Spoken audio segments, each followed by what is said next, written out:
Alright guys, Raw Russell here, and today I'm going to be reviewing WrestleMania 41 Saturday. I will be referring to it from now on as WrestleMania Saturday and Sunday, because that is how WWE refer to it. No more Night 1 and Night 2.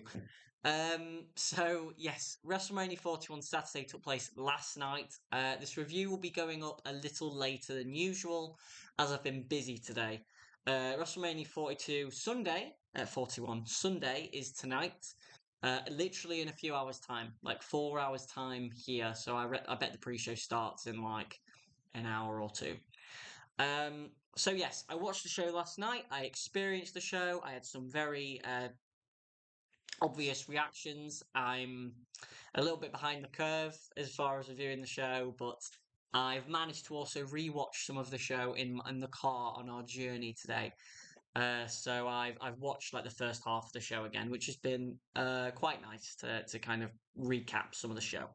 So without further ado, let's get into it. So the show kicked off with maybe I should say how I felt before we get into the show. Obviously, after Elimination Chamber, I was really excited about Mania this year. The prospect of Cody and Cena, and I thought the build for a bunch of these matches looked really good.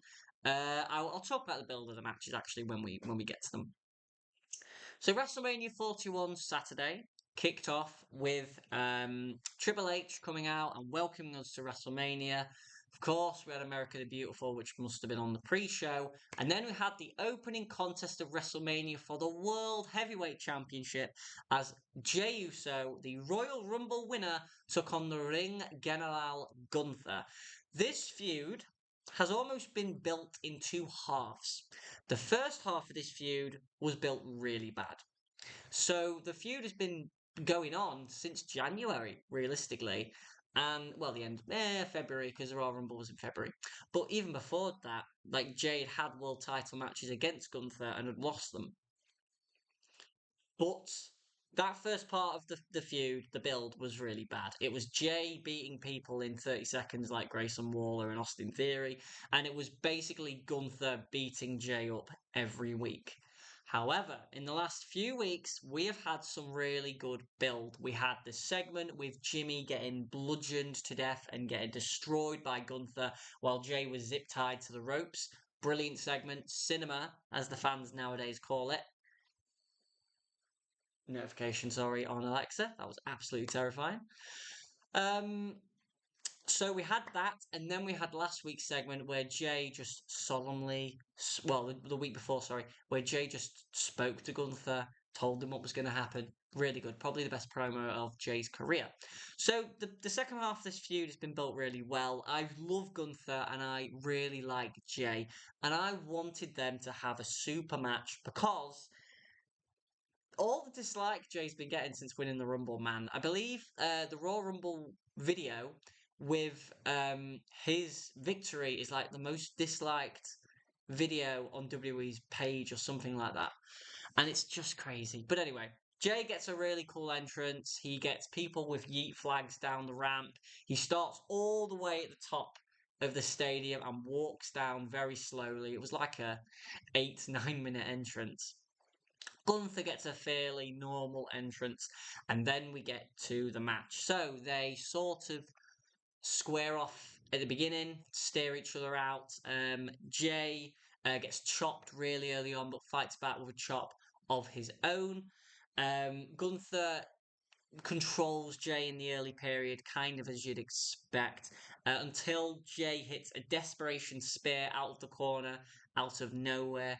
That gets a 2 count. Gunther's then chopping Jay down. He hits a big shotgun drop kick, or as Michael Cole kept calling it, the dinosaur drop kick. He hits a power bomb, and Jay kicks out of that. Jay hits a Samoan drop on Gunther at one point, which looks decent. They do some stuff outside the ring, like into the steps and the barricade. Gunther goes to retrieve the championship belt after the powerbomb, I believe. And also Gunther hit Jay with a top rope superplex. Gunther goes to hit Jay with the Gunther goes to get the championship, and leave. And Jay goes for a suicide dive, and Gunther hits him with a title belt, hits him with a big splash off the top rope. 1, 2, kick out by Jay. Then Jay starts to mimic Gunther's offense. So there's a great spot where Gunther has got Jay's arm, and he's slapping Jay. Jay slaps him back. He slaps Jay. Jay headbutts him. Jay clotheslines him, and then he finally gives him a big lariat, an almost Gunther-like clothesline, which took Gunther down. Gunther goes for the sleeper suplex, but Jay flips out the back, gives Gunther a German suplex. Awesome stuff there as well. Um, Jay gets shotgun drop kicked for a second time. Gunther picks him up, goes to the powerbomb. Jay flips out of it, hits a powerbomb of his own.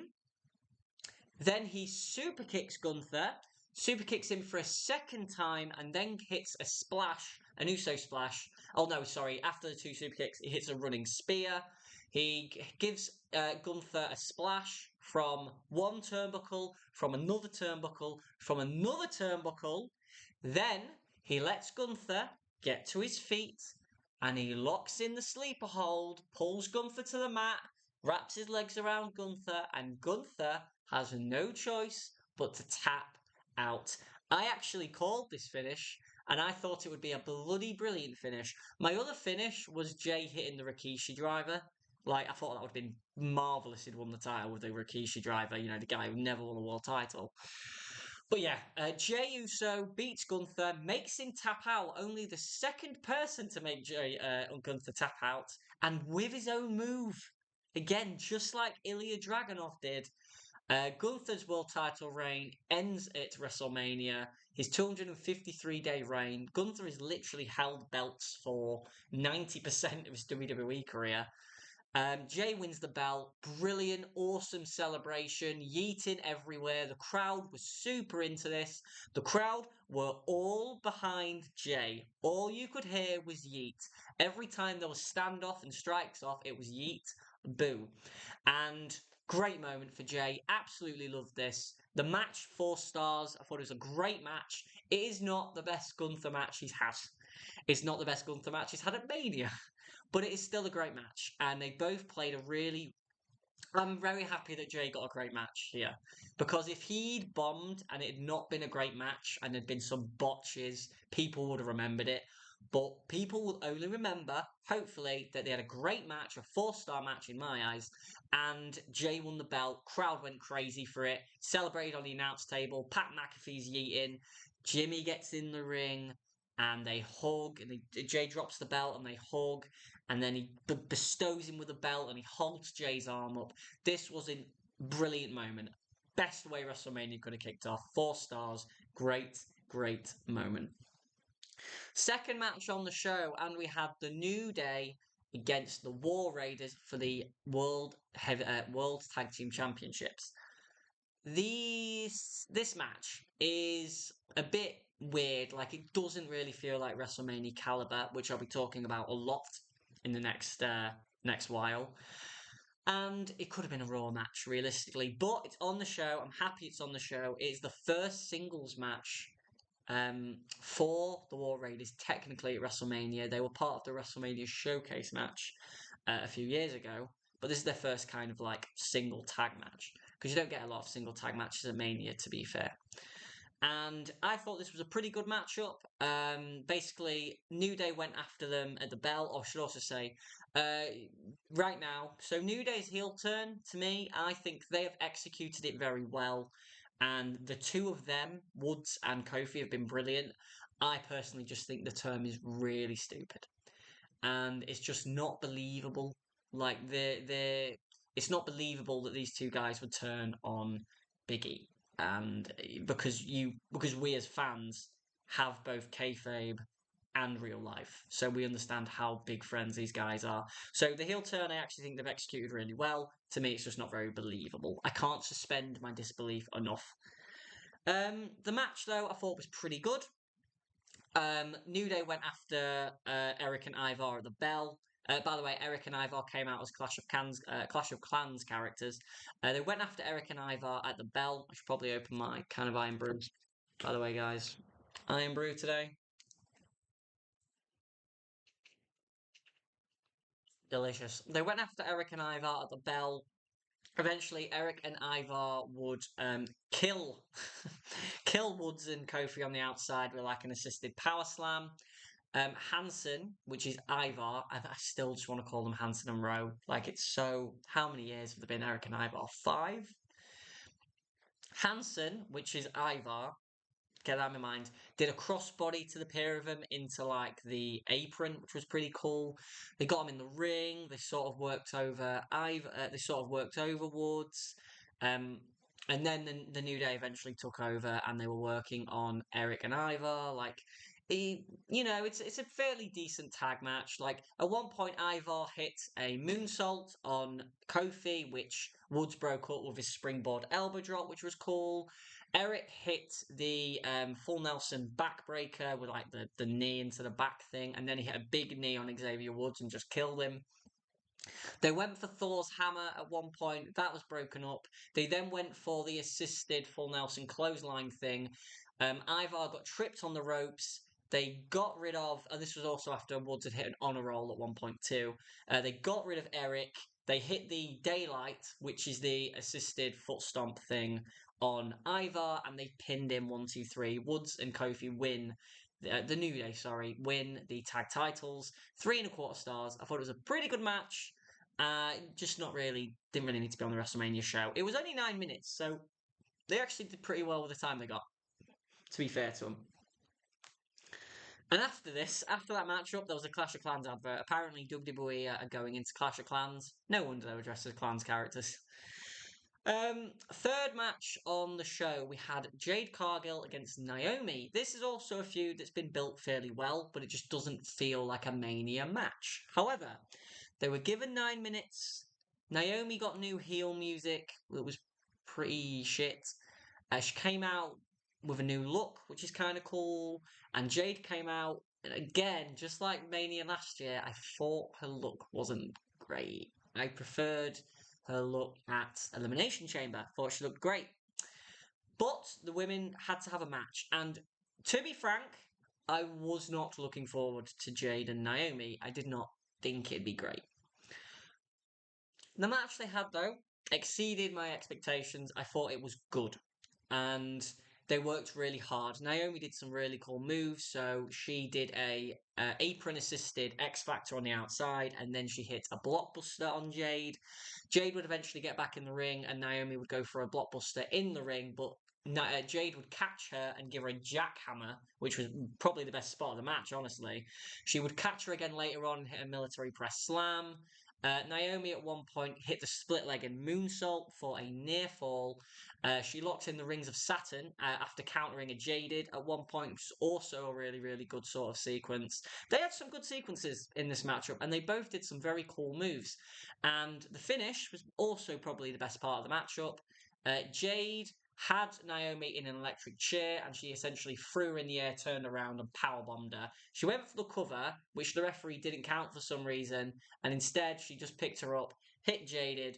1, 2, 3. Jade beats Naomi. There was no doubt, as much of these matches were, there was no doubt of the winner here, but the journey to get there was at least good. I'm going to give it 3 stars. I thought they over-delivered. Thought Jade and Naomi did a pretty good job in this matchup. 3 stars. Jade wins. Naomi, she never stood a chance of winning, but hopefully she can be sort of like a mid-card heel here, because like she's on the wrong brand because Chelsea Green's got the US title, but hopefully she can be like a mid-card heel and do something. I mean, they could try her for the women's title, but I don't see that, unfortunately. And she's pretty good. She's pretty good. They're both athletic, Jade and Naomi, just in different ways. But yeah, 3 stars. I thought this was a good match, actually. It did over-deliver. Fourth match on the show. The United States Championship matchup as Jacob Fatu took on LA Knight. This is another match, just like the previous 2, that doesn't really feel like a Mania match. It feels like a SmackDown match. And part of that is the United States title. I like titles being on Mania. I always want titles to be defended at Mania. But this title is an albatross. It is embarrassing holding this belt. Nakamura's reign, for example, was atrocious, and that was nothing to do with him. It was just to do with what they had him do for 98 days. However, LA Knight had the belt going into this matchup, and he was taking on Jacob Fatu, and wasn't really looking forward to this match. Like, LA Knight, as I've said a couple of times, doesn't interest me that much in the ring. I think he's a great character. Jacob Fatu's fantastic though. So hopefully we were going to have a really good match. And this match also surprised me with how good it was. At the bell, LA Knight hit a neck breaker and then went for a very quick BFT, but Jacob Fatu did a great counter where he went to all fours and just stared at LA Knight. It was a really good counter. LA Knight really impressed me in this matchup. His best part of the matchup was his selling of Jacob Fatu's offense. So Jacob hit him with a Samoan drop really early on, and LA Knight sold it like he broke his ribs. LA Knight did a drop kick through the bottom and middle ropes outside of the ring, and that caught Jacob Fatu. He went for an elbow drop at one point, but Jacob Fatu got up, so instead he hit that springboard elbow drop onto a standing Jacob Fatu, which looked fantastic. Jacob Fatu did some great things, like just killing LA Knight and looking like an absolute killer. The best spot of the match, though, was obviously this one. It was LA Knight was down on the mat, and Jacob Fatu went for his double spring moonsault. He flipped over, but LA Knight had gotten up, so he essentially caught his head and hit him with a BFT in midair. 1-2, 1-2. Jacob Fatu kicked out. Super great kick out, really good spot. They timed it really well, and it was a grand spot. But in the end, there was only one winner of this match, kind of like the matches before it. And after two of those double spring moonsaults from Jacob Fatu, who won completely clean, he pinned LA Knight and won the United States Championship, his first title in WWE, and he's still undefeated. And at ringside to congratulate him was the legendary Haku. I'm going to give this match 3 3/4 stars. It was a really, really good US title match, and one of LA Knight's best matches, I would say. It was really good.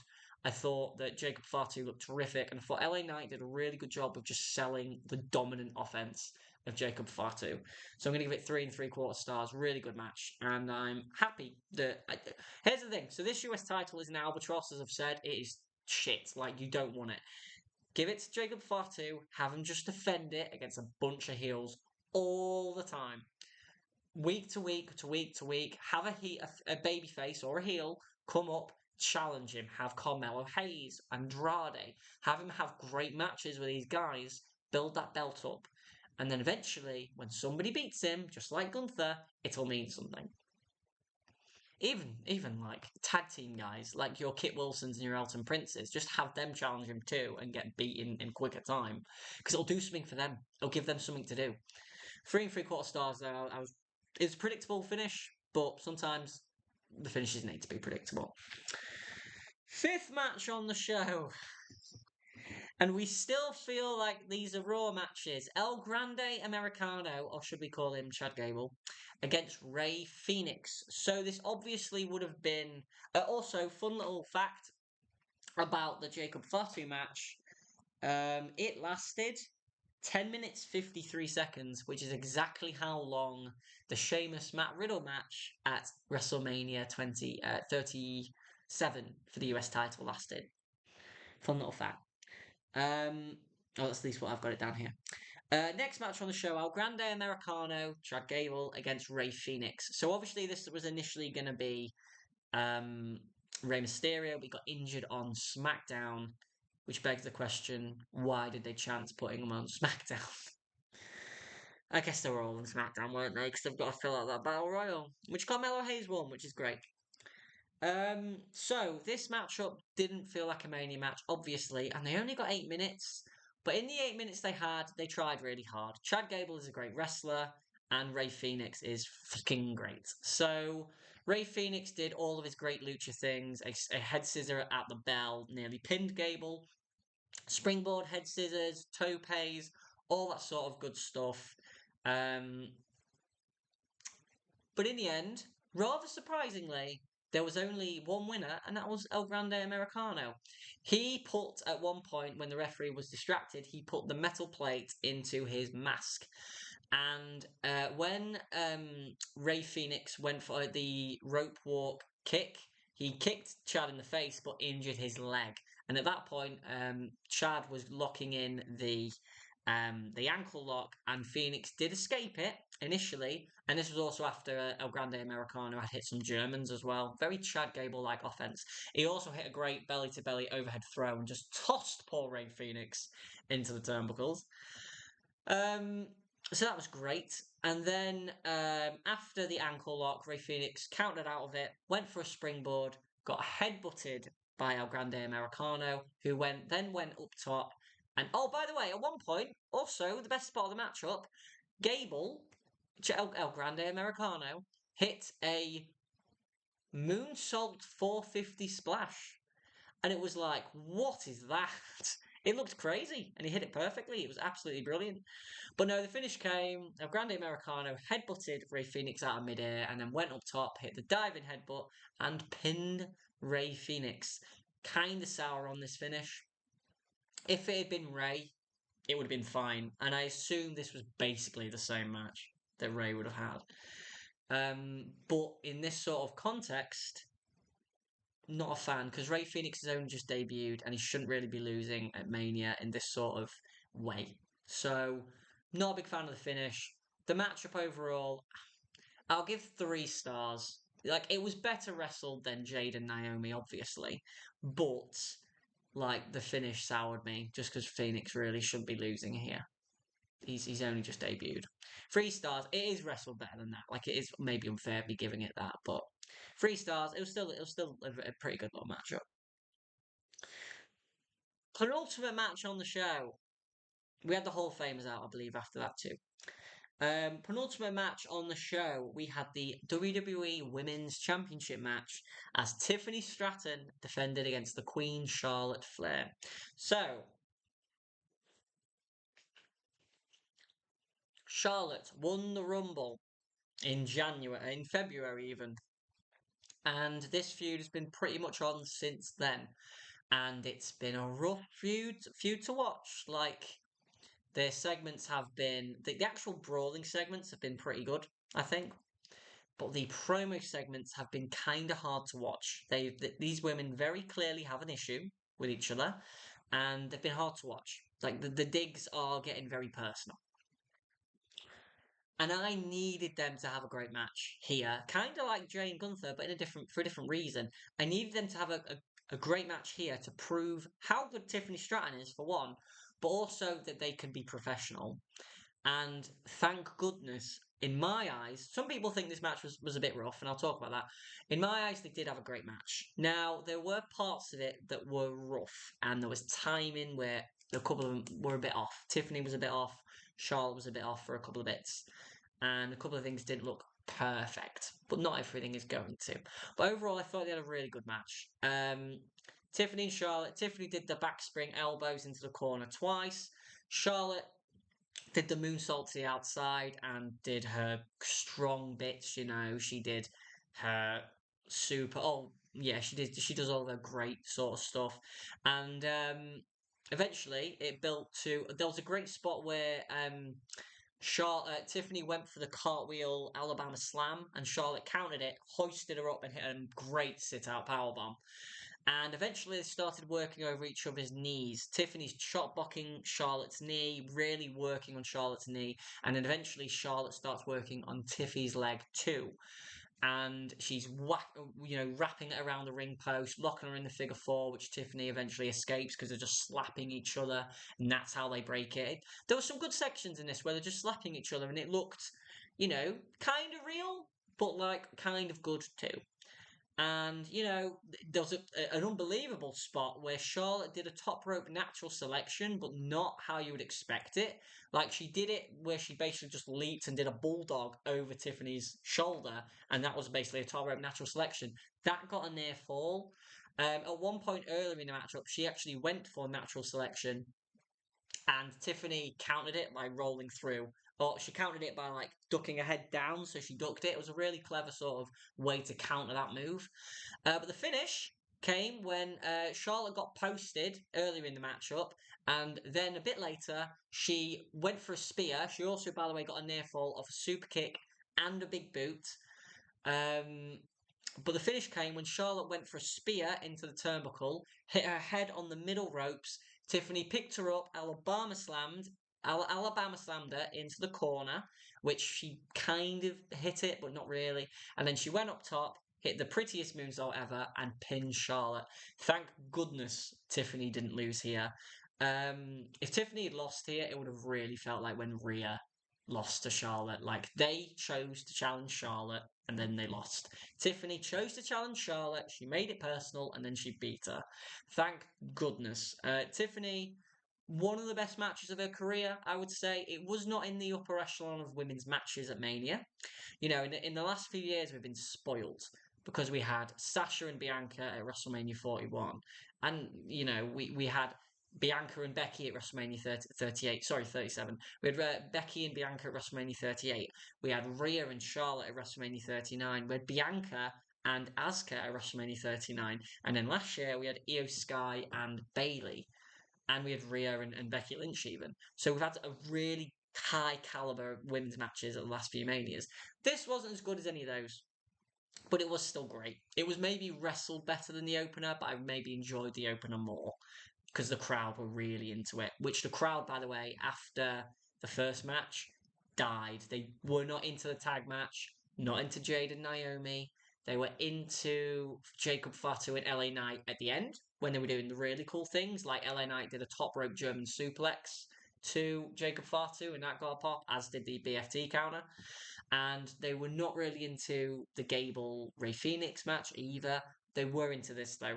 They did not want Charlotte to win, and so they were into this. They were Tiffy time everywhere, Tiffy chants. They loved Tiffany, and even if it is just by virtue of not being Charlotte, they still loved her. So she's finally over as a babyface. I'm going to give it 4 stars. It was a great match. It was not in the upper echelon of women's matches at Mania, but it was still great. And that moves us into the main event, the triple threat match between Seth Rollins, Roman Reigns, and CM Punk, who is main eventing his first WrestleMania with Paul Heyman in his corner. So, full transparency, I was not interested in this match at all. I look at this match on paper and I just think it's just 3 guys who have nothing to do for Mania, and it's the main event. And look, there are stories for why this match does work. Seth and Roman's history, Seth and Punk's history, all the history they've all got together is grand.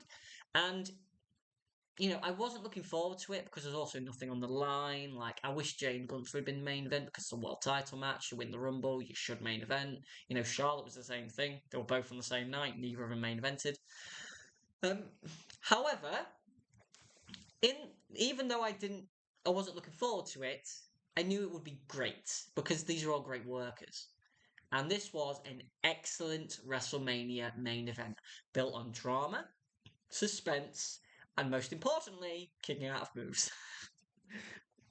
They were doing big moves really early. Like, early on, they were fighting in the crowd early. Punk and Rollins were fighting in the crowd. And then Reigns did a big Okada-like dive into the crowd onto both of them. That was cool. And then Roman's beating both of them up near the Prime Hydration stations, beating Rollins up with a bottle, beating Punk up. They eventually get back in the ring, and Punk hits a neck breaker on Roman, hits a calf kick on Rollins. At one point, he hit a DDT, reverse DDT combo on the pair. Roman gets his time to shine. He hits a Superman punch for a near fall. He hits forearm smashes on the pair of them. Seth gets his time to shine where he hits a buckle bomb on each of them. And then we get into like the sort of crescendo period of the matchup where we start hitting big moves. Roman hits a spear for a near fall. Punk hits a GTS for a near fall. Rollins at one point pedigrees Roman while Roman's going for the spear. He hits that pedigree where he catches him between his legs. Pedigree, curb stomp to Reigns, kicks Punk out the ring. Reigns kicks out of that. Then we have, they all get near falls. Reigns gets a near fall of spearing both men, I believe, at one point. And this is after Reigns has powerbombed both men through the announce table. So Rollins, after Punk gets a near fall, I believe. Rollins goes over to Reigns and he basically convinces him to bring the Shield back together, and they're going to Shield powerbomb Punk through the table, but then Roman uppercuts Rollins. He powerbombs Punk through one announce table, picks Rollins up, powerbombs him through the second announce table, throws Rollins in the ring, he spears him, near fall. And then we finally get to the crescendo point, the high point of the matchup, where all three men are in the ring. Punk GTS's Rollins, Roman spears Punk, Rollins curb stomps Reigns. Triple down, all three of them are down. Crowd are chanting, "This is awesome," and it was pretty awesome. And then Heyman goes and gets the chair. And he's deciding, is he going to give the chair to his best friend CM Punk? Is he going to give the chair to his tribal chief? And he looks at Roman, he says, "I'm sorry," and he gives it to CM Punk. And, Punk, gets in the ring. Heyman gets in the ring with Punk. Punk is going to hit Roman with the chair. And Heyman low blows Punk. Crowd booed for that, and Heyman is all apologetic to Roman. He said, "I'm sorry, he made me do it." And Roman's smiling, and he picks up the chair, and he waffles CM Punk 3 times with a chair, so he's out of the picture. He then looks over at Seth Rollins, who is climbing up the ropes, just as Roman would have been all those years ago, 11 years ago, when Rollins decided to break up the Shield. And Roman is going to hit Rollins with the chair. And Heyman low blows Roman too. And Rollins gets to his feet and he puts his arm out. Heyman gives him the chair. And Heyman goes and sits in the corner. And Rollins savours the moment. And he hits Roman in the back with the chair, just as he did when he broke up the Shield. He curb stomps Roman. 1, 2, 3. A match with brilliant suspense, brilliant drama, excellent near falls, big moments, and a really good sort of heel turn that was very obvious. I predicted every match on the show apart from El Grande Americano winning. Every single one. I actually almost predicted the finishes to all of them. And it was a great finish. And it was an excellent match. I'm going to give it 4 3/4 stars. I don't quite think it was 5, because if a match is 5, I know it's 5 straight away. And I'm going to give it 4 3/4 stars. I thought it was an absolutely grand match, a grand main event, a great main event for Seth Rollins, who has now won a WrestleMania main event. CM Punk has had his main event, and apparently he was kissing the canvas after the show. I'm sure he's a very, very happy man. And Roman Reigns losing in a consecutive WrestleMania main event. That is unthinkable, given his sort of status in the company. And that's how you end the show. The best match on the show was the last match on the show.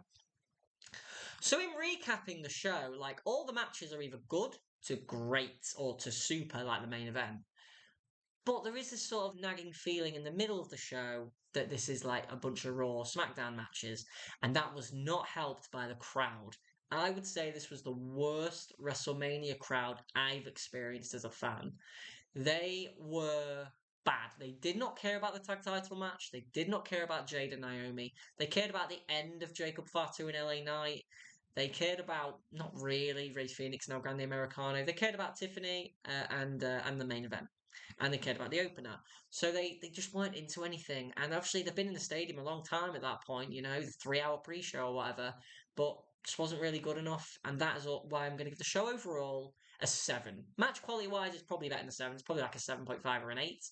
But the crowd really damaged the show for me. And the sort of the feel that some of these matches weren't really WrestleMania worthy.